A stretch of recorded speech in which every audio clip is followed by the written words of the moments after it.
Hello, hello. We will start momentarily.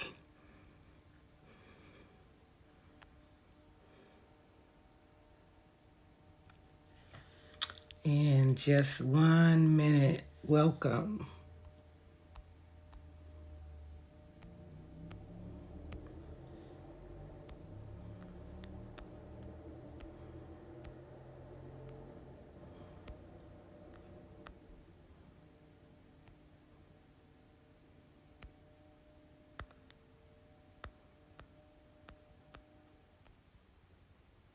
Okay, I guess it is time now. Welcome, welcome, welcome. Welcome to Wellness Wednesday.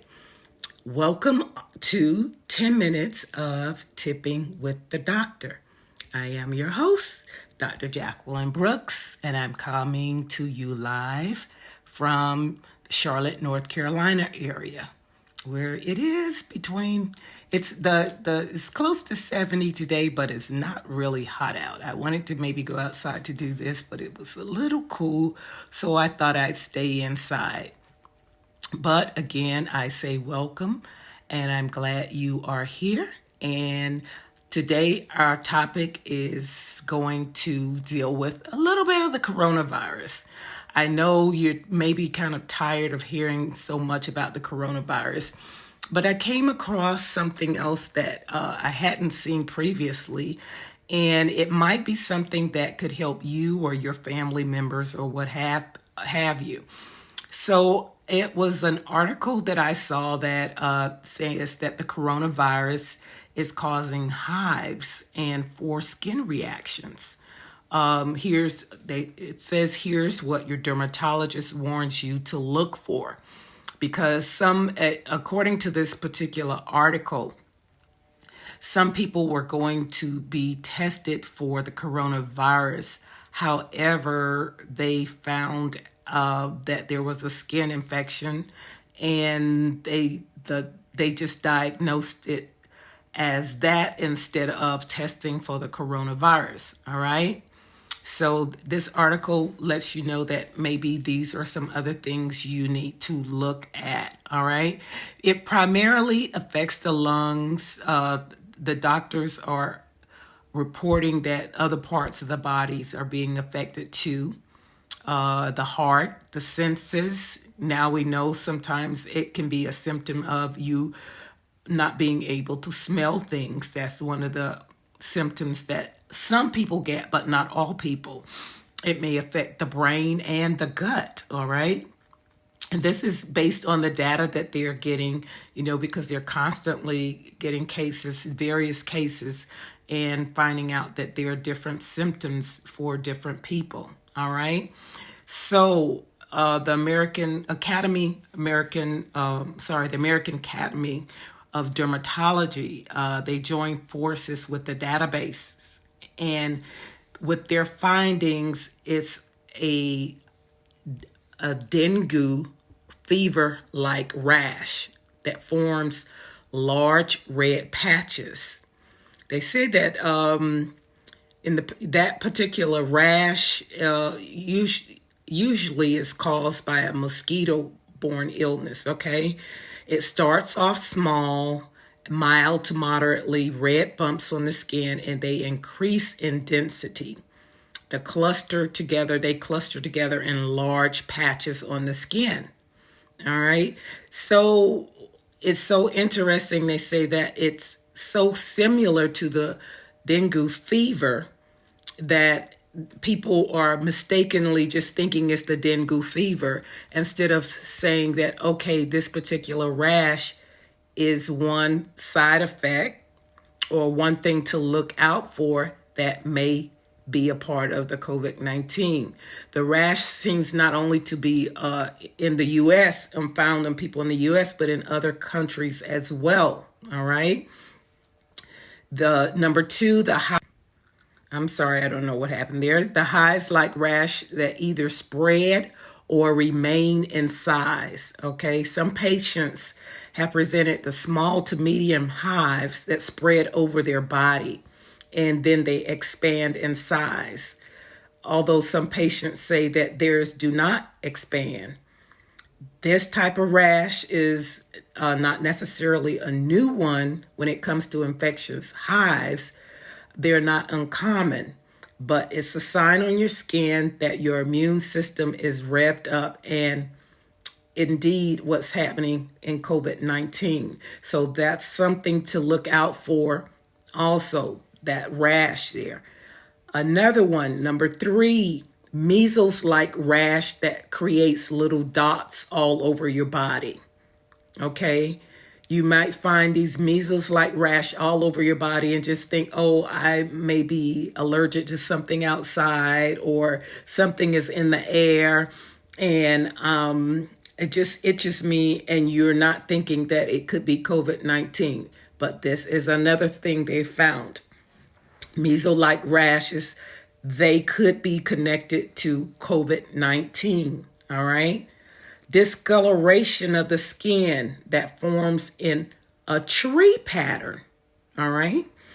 You might see this. It may be defined as a bluish, usually patchy color discoloration of the skin.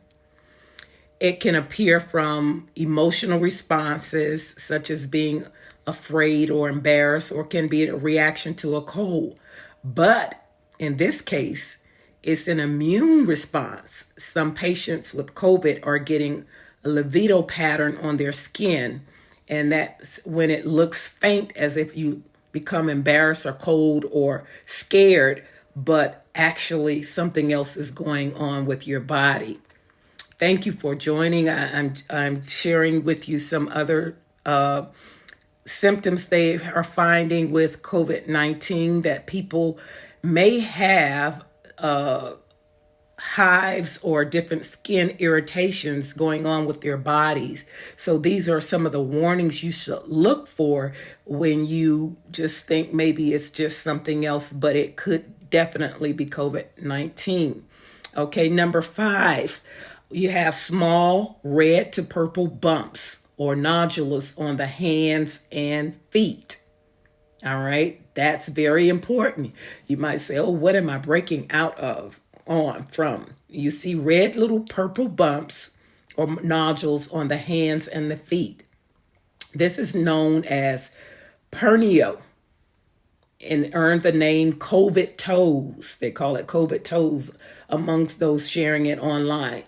Okay, so this is something else that you need to look out for to make sure that if you see these symptoms or these rashes on your hands, on your feet, on your back, on your body, the measles, likes, any of these skin rashes, you need to contact your doctor and tell them, even if you don't have this high fever, you explain to them what's happening to your body. Because, sometimes we're just looking for the fever, or we're looking to see if we can breathe. Okay. Where maybe this is how some of this virus is spreading, because we are not aware that the things that are happening to our body and our skin, and we're just thinking that it may be allergy season or something else breaking out, which it could be, but it may not be. So it is wise to call your doctor and tell your doctor, look, I heard about the studies, what they say about the coronavirus could cause rashes, and I see these rashes on my body. I'd like to get tested. So you can ask for a test. I saw in the news also that they said that in North Carolina, I think in the Triangle section in North Carolina, they have developed a kit that will be able to go into the homes to test for coronavirus. It hasn't been released yet, but it should be released soon. So I know in some states it's hard to go and get tested for the virus. In other states, all you have to do is just go up and get tests. Go say, hey, I want to have the test done for me, or what have you. But in other states, they won't see you unless your temperature is over 100.4 and you have difficulty with the breathing issues or something strenuous with one of the symptoms. But start documenting what you see that's happening with your body, and you be certain to tell your physician when you call them, look, or call the hotline and say, look, I understand that these are the main symptoms. However, this is happening with my body. I want to be able to make sure I do not have the virus so that I may not harm myself any further or anyone else. Because remember, we are trying to get this virus on lockdown. You want to make sure if you tell them, I don't want to pass it on to my children or anyone else, they may go ahead and take you. But I thank you all for joining and watching this evening. And my 10 minutes are up now, okay? So please join me again on Friday for Fun Frugal Friday. And remember, what you create today is your yesterday, your today, and your tomorrow. Choose wisely. See you next time. Thanks. Bye.